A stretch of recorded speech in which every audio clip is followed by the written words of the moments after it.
Tu veux faire une campagne de cold mailing qui convertit, mais tu ne sais pas comment t'y prendre? Tu en as marre que tes mails finissent dans les spams au bout d'une semaine de campagne? Dans cette vidéo, nous allons voir comment configurer ta campagne de cold mailing pour maximiser l'ouverture et le clic et commencer à convertir rapidement. Premièrement, nous allons voir comment configurer nos boîtes mail pour nos campagnes de cold mailing. Ce qui fait que beaucoup de personnes loupent leur campagne de cold mailing, c'est une boîte mail mal configurée. Avant de vous lancer, vous devez savoir combien de mails vous voulez envoyer par jour et acheter un certain nombre de noms de domaine et créer un certain nombre d'adresses mail par nom de domaine pour ne pas faire baisser la réputation de votre nom de domaine. Tout d'abord, qu'est-ce que c'est que la réputation d'un nom de domaine? Pour faire simple, c'est le score de confiance que ton domaine a auprès des fournisseurs d'email comme Gmail, Outlook, Yahoo, etc. Concrètement, elle dépend de plusieurs facteurs que tu peux voir à l'écran, comme le taux de plainte, un faible taux d'ouverture, un fort taux de rebond, une faible qualité de contenu, car les fournisseurs d'email consultent le contenu de ton mail pour voir s'il est pertinent ou non, et surtout s'il utilise certains mots que l'on retrouve souvent dans les mails de spam.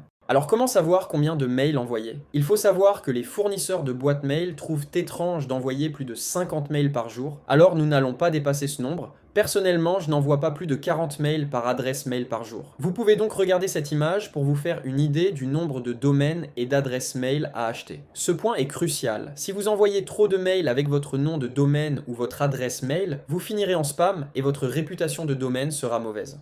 L'étape suivante est de bien configurer le SPF, le DKIM et le DMARC. Tout d'abord, à quoi correspondent ces acronymes étranges? Le SPF vérifie que l'adresse IP qui envoie ton mail est autorisée. Sans ça, tu passes direct pour un spammer. Le DKIM ajoute une signature invisible à ton mail pour prouver qu'il n'a pas été modifié. Ça renforce ta crédibilité. Le DMARC dit aux boîtes mail quoi faire si le SPF ou le DKIM échoue. C'est ta politique anti-usurpation. Pour générer cela, il vous suffit de faire des enregistrements DNS en suivant les instructions données par votre fournisseur de nom de domaine. Moi j'utilise Hostinger, je tape donc SPF Hostinger et j'ai une page qui m'explique comment faire mon enregistrement DNS pour configurer le SPF. Je répète l'étape pour le DKIM et le DMARC.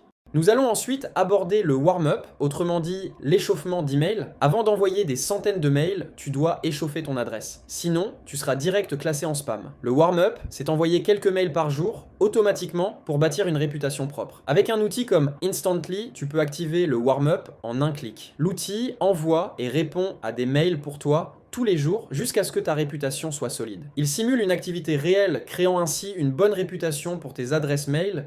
Ensuite, tu vas avoir besoin d'une base de leads propre et fiable. Pourquoi? Parce qu'un mauvais fichier, c'est des adresses fausses, des boîtes mail inactives et donc un taux de rebond élevé. Et ça détruit ta réputation de domaine. Tu peux faire le meilleur mail du monde, s'il rebondit ou part en spam, il ne servira à rien. C'est pour ça qu'on utilise Geolead. C'est un outil qui te permet de récupérer des leads ultra ciblés directement à partir de Google Maps avec toutes les infos utiles, nom de l'entreprise, email, téléphone, site web, les réseaux sociaux et toutes les autres informations visibles sur le Google Maps de l'entreprise ou leur site internet. Tu fais ta recherche en quelques secondes. Par exemple, ici, je cherche des agences de marketing à Lyon. Geolead me dit tout de suite combien de leads sont dispo. Ensuite, j'applique des filtres de qualité pour garder uniquement les contacts intéressants. Ceux avec email, numéro de téléphone, note Google et sans doublon. Résultat, j'ai une base propre, ciblée, exploitable directement sans passer des heures à scraper ou nettoyer des fichiers pourris. Et surtout, avec un fichier comme ça, tu réduis ton taux de rebond, tu améliores ta délivrabilité et tu augmentes tes chances de réponse. Nous allons commencer à rédiger nos mails pour notre campagne, je vais me servir de Instantly pour cela. Avant de commencer, nous allons importer nos leads. En important le fichier CSV que j'ai acheté sur Geolead. Je l'ai déjà fait, je peux donc voir ma liste de leads.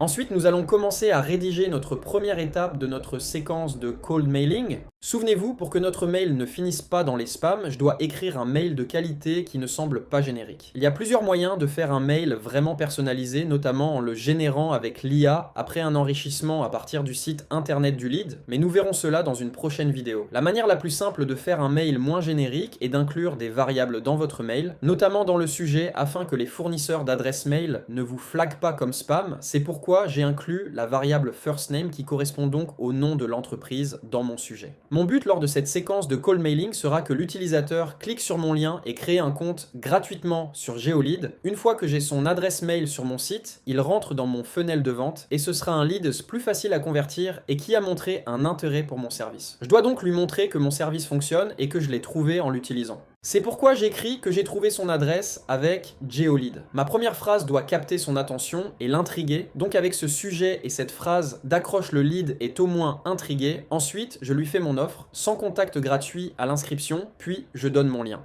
Avant d'écrire, il faut que tu te fixes quel objectif à ce mail. Pour moi, c'est une inscription sur mon site, mais pour toi, cela peut être autre chose comme une réponse à ton mail.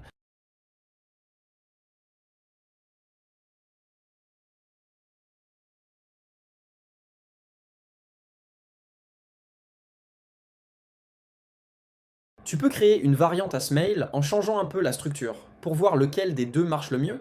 Je vais un peu modifier ce mail en ajoutant peut-être plus de personnalisation qu'à l'autre mail, notamment montrer que je connais son secteur d'activité ainsi que sa localisation. Pour la vidéo, je ne modifie pas tant que c'est mon mail, mais en production, tu peux encore plus le modifier et voir si cela a un réel impact sur ton taux d'ouverture et ton taux de clic.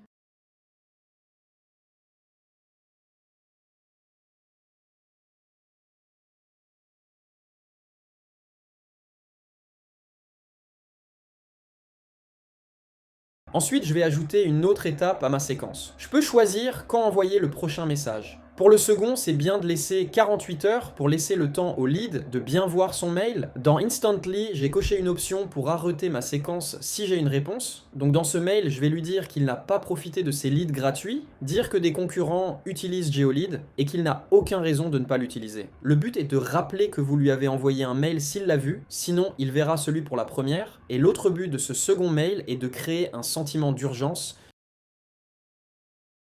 Encore une fois, avant d'écrire sa séquence de call mailing, il faut avoir des objectifs clairs. Si tu ne définis pas d'objectif, alors tu ne sais pas où tu vas. Mon objectif est clair, faire que le lead se crée un compte sur Geolead.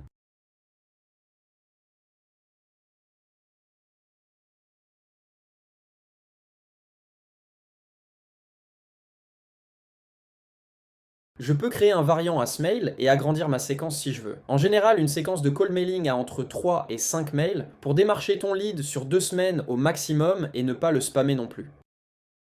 Ensuite, je vais planifier l'envoi de ma séquence. Je ne veux pas envoyer de mail le week-end et envoyer des mails uniquement quand mon lead est au travail, donc entre 10h et 16h, je suis quasiment sûr qu'il est en train de travailler. La planification de l'envoi de votre séquence peut être une étape clé. Envoyer un mail à un moment où ton lead ne va pas le lire risque qu'il ne se rende pas compte que tu lui as envoyé un mail. Certains leads B2B non ciblés reçoivent beaucoup de mails par jour, le tien doit être hyper précis et en plus de répondre à un besoin.